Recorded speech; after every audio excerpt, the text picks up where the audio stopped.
वसुदेवसुतं देवं कंसचाणूरमर्दनं देवकी परमानंदं कृष्णं वंदे जगद्गुरुम्। मैं डॉक्टर शैलेंद्र कुमार धर्म मीमांसा चैनल पर सभी अपने विद्वान मित्रों, धर्मावलंबियों, हिंदू धर्म के अभिनंदन करता हूं, स्वागत करता हूं। आज आपके सम्मुख मैं एक ऐसे महत्वपूर्ण विषय के साथ बैठा हूं जो धर्म के दृष्टि से अत्यंत महत्वपूर्ण विषय है। हुआ यह है कि ये कल ही की बात है और आज सारे समाचार पत्रों में और अनेक टीवी चैनलों पर इस विषय में बात की गई है। विषय क्या है? विषय हमारे धर्म से जुड़ा हुआ है। हमारे देश में मुसलमानों के लिए जो कुछ बहुत प्रसिद्ध मजहबी स्थल कह सकते हैं, जिनका उनके लिए बहुत महत्वपूर्ण है, महत्व है, उनमें संभवतः मेरी दृष्टि में सर्वाधिक महत्वपूर्ण जो स्थान है वो अजमेर है। और उस अजमेर में एक दरगाह है।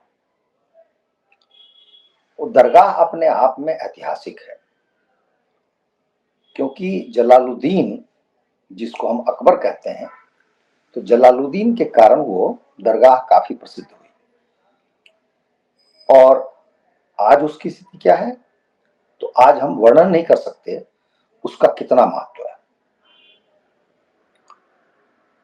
जिसको ख्वाजा मोइनुद्दीन हसन चिश्ती की दरगाह कहते हैं, उस दरगाह का इतना व्यापक महत्व है कि भारत, पाकिस्तान, बांग्लादेश, अफगानिस्तान और इसके अलावा अर्थात अफ्रीका के जो मुसलमान हैं या यूरोप में जो मुसलमान रह रहे हैं, उन सब के बीच ये दरगाह लोकप्रिय है। इतनी लोकप्रिय दरगाह, जहां भारत का शायद ही कोई प्रधानमंत्री होगा जो वहां चादर न चढ़ाता हो। ऐसा हमारे देश में बना दिया गया है कि भारत का कोई प्रधानमंत्री, उसके लिए ऐसी कोई व्यवस्था नहीं है, ऐसी कोई आवश्यकता नहीं है कि वो किसी मंदिर में जाए प्रधानमंत्री बनने के बाद, परंतु ख्वाजा मोइनुद्दीन चिश्ती की दरगाह पर प्रधानमंत्री की ओर से चादर अवश्य चढ़ाई जाती है। हम अपने देश को हिंदू राष्ट्र मानते हैं, हिंदू बहुल देश है, परंतु उसमें ऐसी बात हो रही है, अत्यंत पीड़ादायक और नितांत अनावश्यक कार्य। तो ये दरगाह, अति प्रसिद्ध दरगाह, जहां पर लोग चढ़ावा चढ़ाते हैं और पैसे कितने उनको मिलते हैं वो आप हिसाब किताब नहीं कर सकते। अपार संपत्ति इस दरगाह ने अर्जित की है। और दरगाह के जो खादिम हैं, जो उनको चलाने वाले हैं, कमाने जो रहने वाले वहां पर लोग हैं, देख रेख करते हैं, उनकी कमाई भी अपार है। वो ऐशो आराम का जीवन जी रहे हैं, विलासितापूर्ण जीवन जीते हैं। उसका एक उदाहरण आप सुन लीजिए। 1990 के दशक में वहां के विद्यालयों से, एक विद्यालय, बहुत प्रसिद्ध विद्यालय था, अच्छे भले लोगों की बच्चियां वहां पढ़ा करती थी, उनमें से जो अच्छी बच्चियां थी उनको बुलाया जाता था और उनके साथ दुराचार किया जाता था। और उस दुराचार में ये जो चिश्ती दरगाह के जो कार्यकर्ता हैं, वो यहां तक कि खाड़ी के देशों से शेखों को बुलाते थे और उनको ये लड़कियां परोसी जाती थी। लंबे समय के बाद इसका भांडाफोड़ हुआ। ये विषय न्यायालय में गया, न्यायालय में सुनवाई हुई और अभी हाल में इस पर एक फिल्म भी बनी है। लेकिन हुआ ऐसा कि जो समाज के प्रतिष्ठित लोग थे, स्वनाम धन्य लोग थे, उनकी बच्चियां गई थी वहां। उन्हें इस बात का डर था कि यदि बात अधिक खुलेगी, हमारी बच्चियों के नाम आ जाएंगे, तो कल को उनका जीवन का क्या होगा, वो कैसे नौकरी करेंगी, जीवन यापन कैसे होगा, उनसे विवाह कौन करेगा। तो अपनी प्रतिष्ठा को बचाने के लिए उनमें से अनेक ने इस मामले में अधिक दिलचस्पी नहीं दिखाई, रुचि नहीं दिखाई। परिणाम यह हुआ कि संभवतः बहुत लोग दंड से बच गए। तो इस दरगाह के नाम पर क्या होता है, ये मैंने आपको एक उदाहरण से स्पष्ट किया। परंतु कल क्या हुआ, ऐसा लगता है पृथ्वी घूम गई है। उस दरगाह के जो कारिंदे हैं, कार्यकर्ता हैं, उनके लिए तो उनके सामने जीवन मरण का प्रश्न उठ खड़ा हुआ है। क्या हुआ कल? कल यह हुआ कि अजमेर जिला सिविल जो न्यायालय है, उसमें हिंदू सेना के राष्ट्रीय अध्यक्ष हैं विष्णु गुप्ता। उन्होंने एक याचिका डाली न्यायालय में।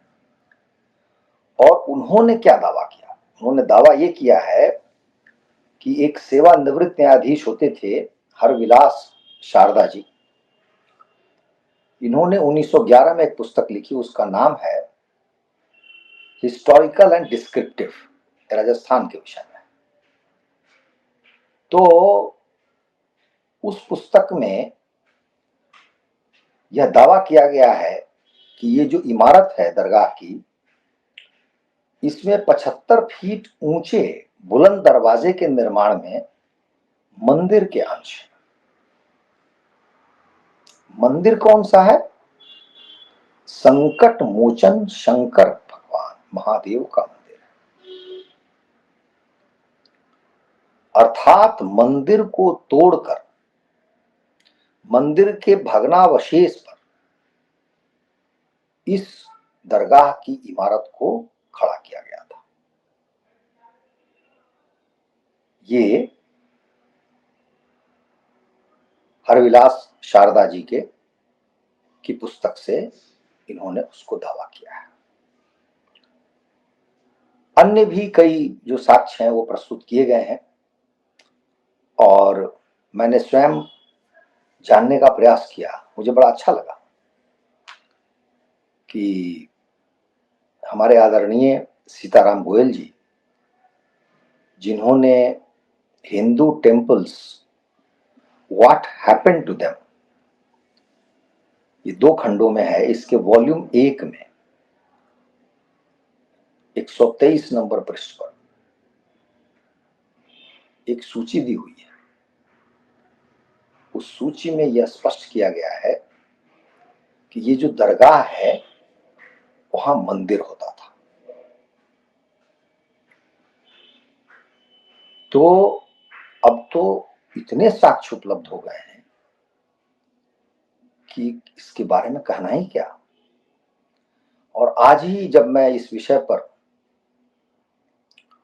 कुछ खोजबीन कर रहा था, तो मुझे एक ऐसा तथ्य मालूम हुआ जिससे मैं स्वयं चकित रह गया। वो तथ्य क्या है? तथ्य यह है कि अभी हाल के वर्षों में, क्योंकि वेबसाइट का निर्माण तो मुश्किल से 20-25 साल से हुआ है हमारे देश में, तो जो वेबसाइट था दरगाह का, उस पर बड़े गौरव से यह बात कही गई थी कि मंदिर को तोड़ करके ये दरगाह बनी है। बाद में बहुत लोगों ने उसका स्क्रीनशॉट ले लिया और उसकी चर्चा होने लगी। तो आप समझ रहे हैं कि बचने के लिए लोक लाज से उन्होंने इस वेबसाइट को बदल दिया। नए वेबसाइट में मैंने ये सुना कि इसका उल्लेख नहीं है। अब आप कल्पना कीजिए कि हमारे लिए कितनी पीड़ाजनक बात है, कितनी अपमानजनक बात है, कितने दुख की बात है कि जिस दरगाह को विश्वविख्यात बना दिया गया, उस दरगाह का निर्माण एक मंदिर के ऊपर हुआ है। अब कोई भी हिंदू क्या इसको सह सकेगा? क्या उसके लिए सह है? मैं मानता हूं नहीं। अब तो इसकी जांच होनी ही चाहिए। दूध का दूध और पानी का पानी तो होना ही चाहिए। सौभाग्य से जो सिविल न्यायालय है अजमेर का, उसने नोटिस जारी कर दिया। नोटिस जारी किया है केंद्र सरकार के अल्पसंख्यक मंत्रालय को, दरगाह कमेटी को और भारत के पुरातत्व विभाग को कि भाई सब अपना अपना मत हमें दें। 20 दिसंबर को न्यायालय में इसकी सुनवाई की अगली तिथि है। निसंदेह इसमें समय लगेगा। वो महत्वपूर्ण नहीं है। महत्वपूर्ण यह है कि प्रचंड है आरंभ, प्रचंड है प्रारंभ। प्रारंभ हो चुका है और उस दरगाह पर बहुत बड़ा दाग लग चुका है। उसकी जो छवि है अब बेदाग नहीं है। अब हिंदू समाज में इसका जितना प्रचार हो उतना अच्छा है। हिंदू समाज के दुर्भाग्य से, क्योंकि उनको सदा छला गया है, और इसमें एक बड़ा छल ये रहा है कि दरगाह तो सेकुलर है, वहां तो हिंदू भी जा सकते हैं, मुसलमान भी जा सकते हैं। मुसलमान मंदिर नहीं आएंगे, लेकिन दरगाह पर हिंदू जाएंगे। और वो जो वहां चढ़ावा चढ़ता है उसमें एक बहुत बड़ा हिस्सा हिंदुओं का होता है। यह दूसरी बात है कि आज सोशल मीडिया के युग में लोगों में जागरूकता फैली है, और एक जो दर्जी कन्हैया लाल है उसकी हत्या हुई, राजस्थान में वातावरण बदल गया, तो अब हिंदू जो वहां जाते थे उनकी संख्या में कमी आई है।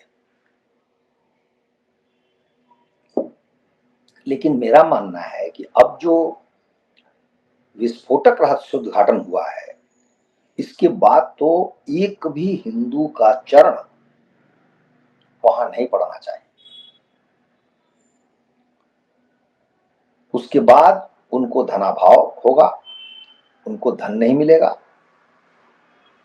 और फिर उनको आटे दाल का भाव पता चलेगा। अब मैं सोचता रहा कि ये जो अजमेर नाम है ये क्या है, क्योंकि यहां थोड़ा सा आपको हमारे देश की जो भौगोलिक और राजनीतिक संरचना है उस पर ध्यान दीजिए। ऊपर कश्मीर और उसके बाद पंजाब, इन दोनों में मुसलमानों की बहुत बड़ी संख्या थी सदा, बहुत लंबे समय से। लेकिन राजस्थान की सीमा पंजाब से लगती है, एक तरफ की सीमा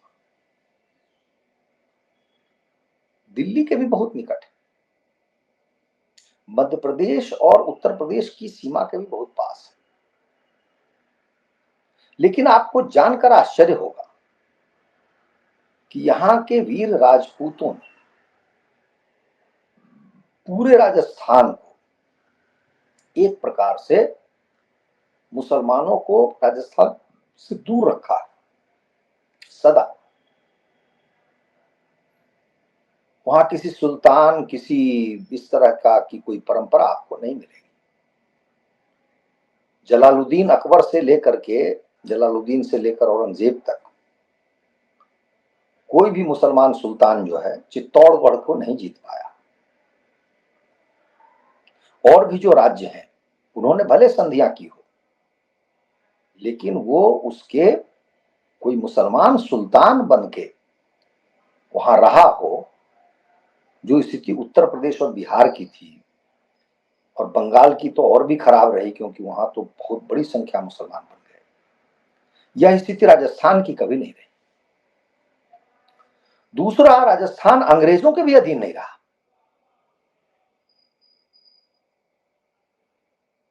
तो इसमें रोचक बात क्या है? रोचक बात यह है कि केवल ये जो अजमेर है, छोटा सा हिस्सा उसका, उस पर अकबर ने कब्जा किया, और अकबर ने कुछ इमारतें बताई। कहा यह जाता है कि अकबर को कोई बेटा नहीं हो रहा था, तो उस समय जो उस दरगाह में, जो दरगाह के कहिए कि हमारी भाषा में हम क्या कहें, जो भी कहें, सूफी कह लें आप, जो सज्जन थे उसका नाम था सलीम चिश्ती। तो सलीम चिश्ती ने जलालुद्दीन को आशीर्वाद दिया और कहा कि तुम्हें पुत्र की प्राप्ति होगी, और उसके आशीर्वाद के बाद जो पुत्र मिला, सलीम चिश्ती के सम्मान में जलालुद्दीन ने अपने बेटे का नाम सलीम रखा।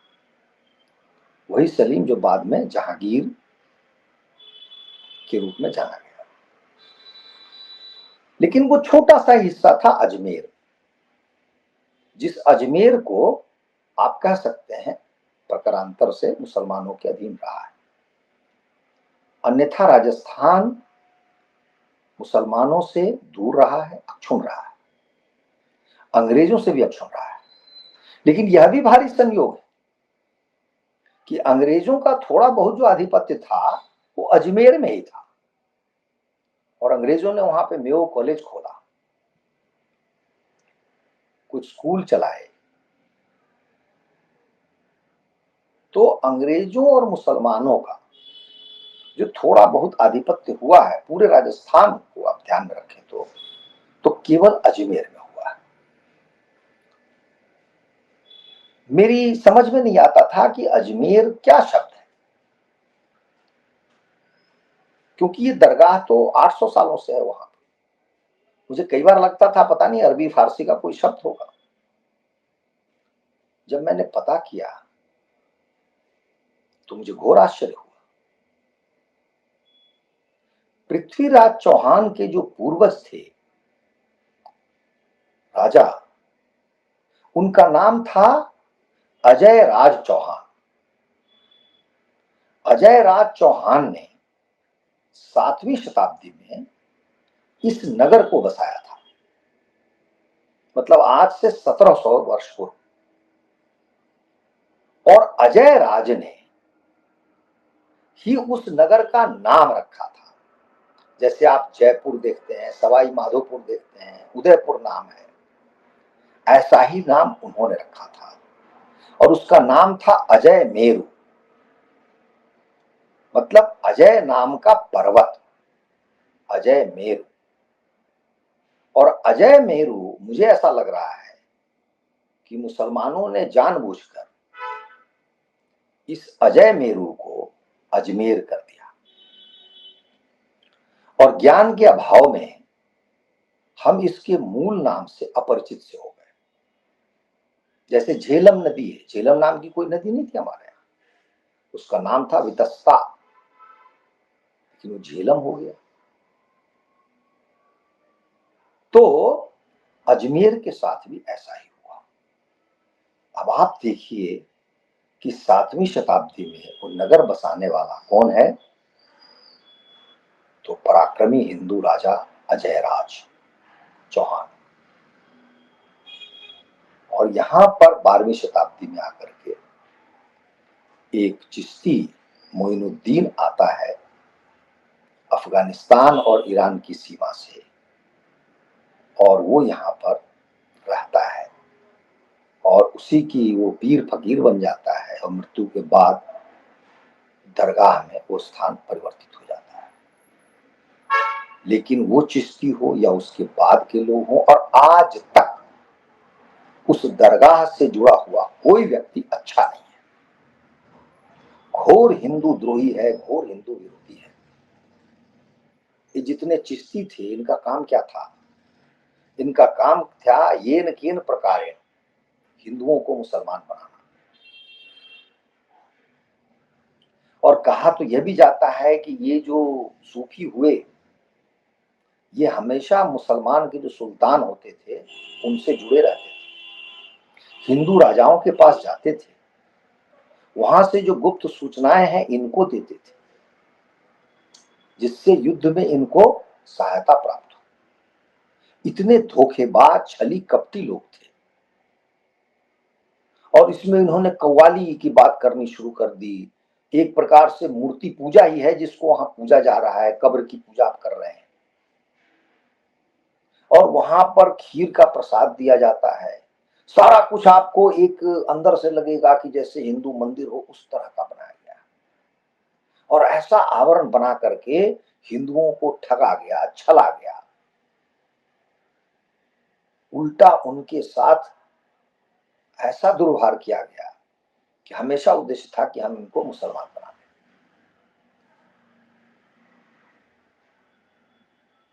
तो उसी में कव्वाली थी कि छाप तिलक सब छीनी तो उसे नैना मिला के।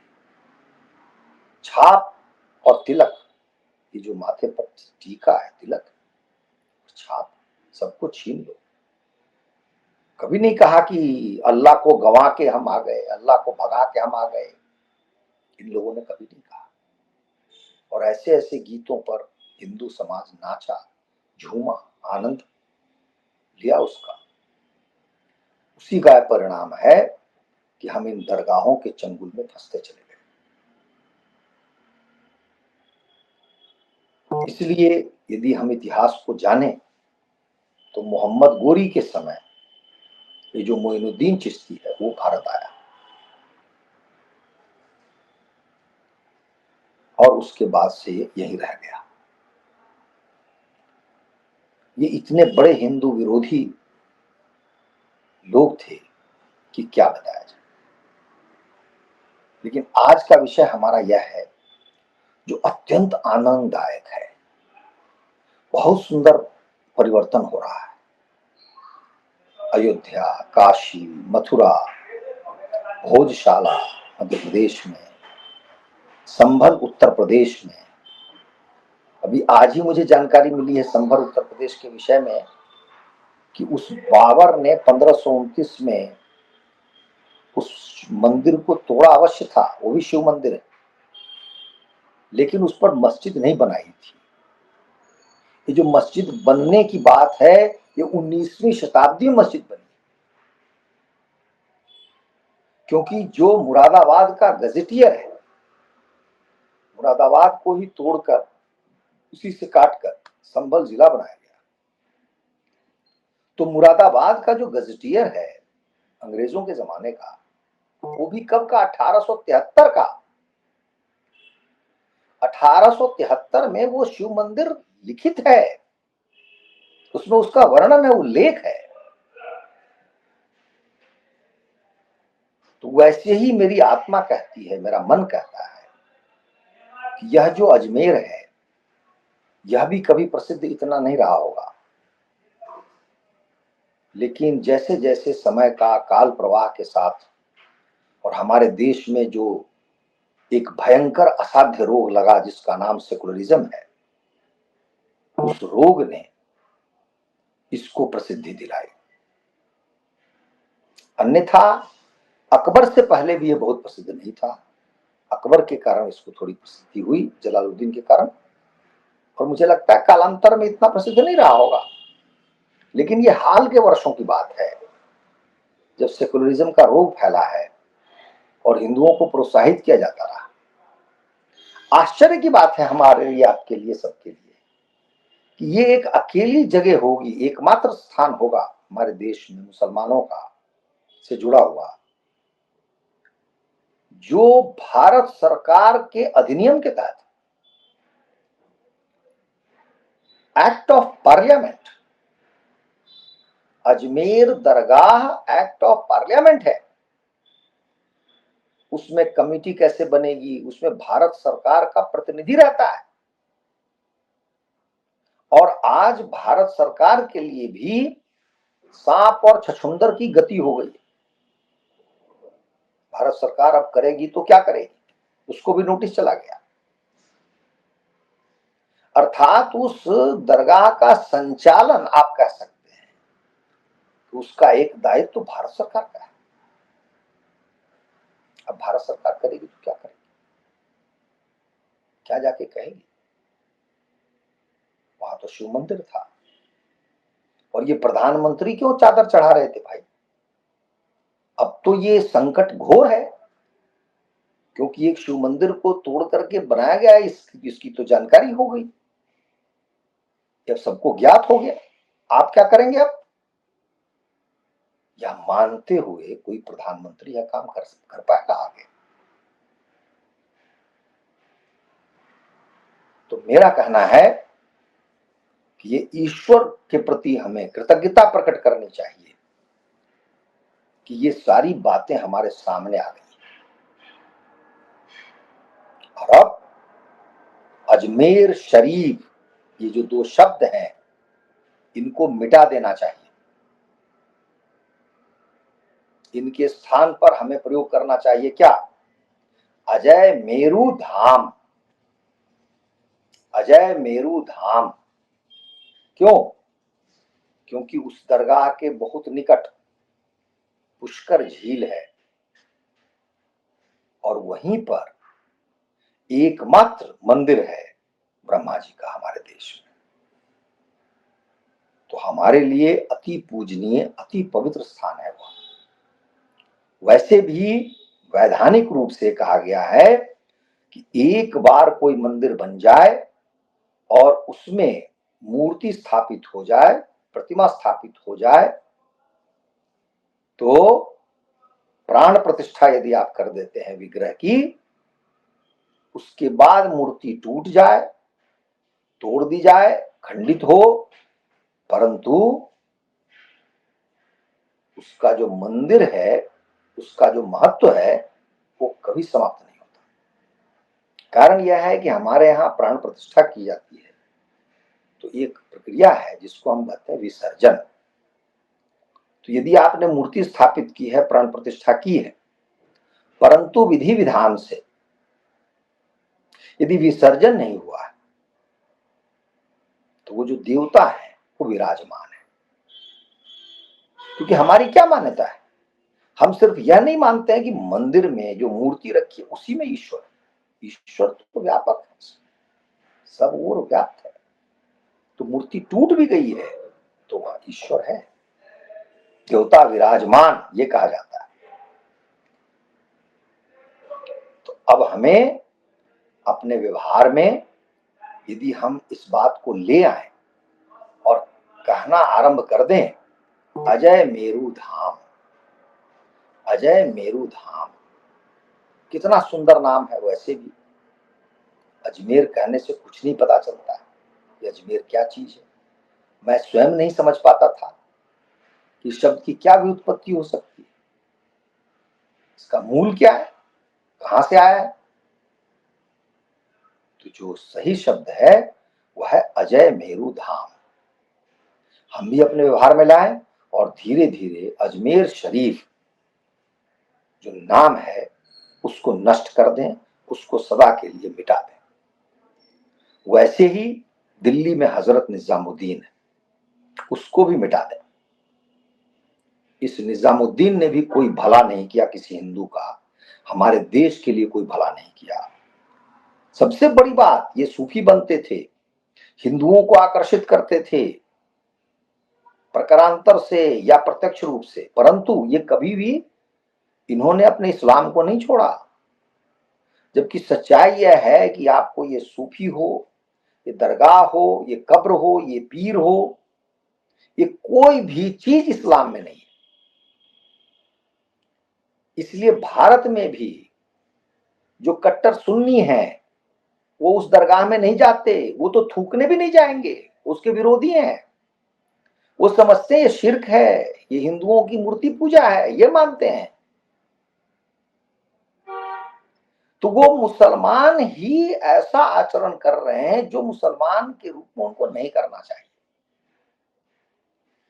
लेकिन मुसलमान तो वही करते हैं जो मुसलमान को नहीं करना चाहिए, क्योंकि मुसलमान मुसलमान होते ही नहीं है, वो होते हैं मुनाफिकीन। वो सारे वो काम करते हैं जो कुरान में नहीं लिखा हुआ या उसके विरुद्ध का आचरण है। जो हराम है वो करते हैं, जो हलाल है वो नहीं करते हैं। और जहां पैसा कमाना है तो उसके पीछे तो कुरान को भी कुछ नहीं समझते। उदाहरण के लिए अफगानिस्तान को ले लीजिए आप,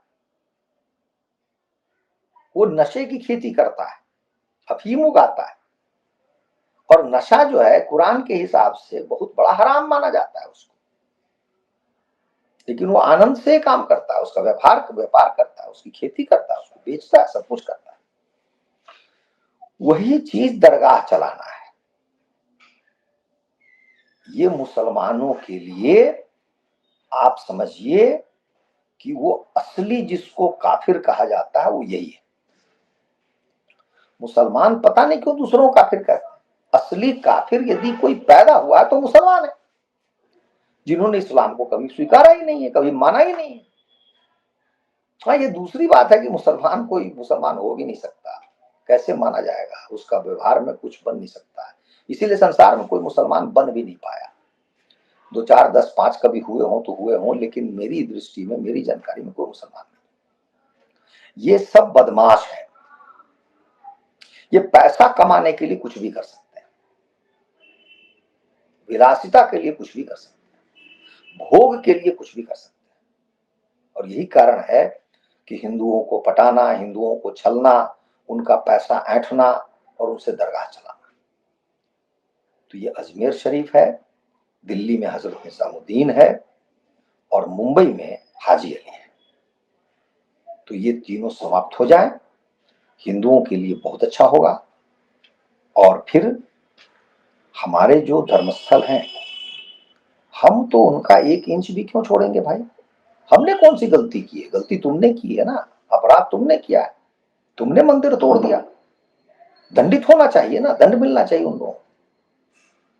इसलिए मैं मानता हूं, मैं ईश्वर के प्रति कृतज्ञता प्रकट करता हूं, और सारे हिंदुओं को ऐसा करना चाहिए कि ईश्वर ने ऐसे ऐसे लोग हमारे यहाँ भेजे हैं जिन्होंने यह श्रम साध्य काम किया है कि सारे साक्ष्यों को इकट्ठा करके याचिका दे दी है। और उस याचिका का परिणाम देखिए कि उस न्यायालय को भी धन्यवाद देना चाहिए जिसने उसका अध्ययन किया।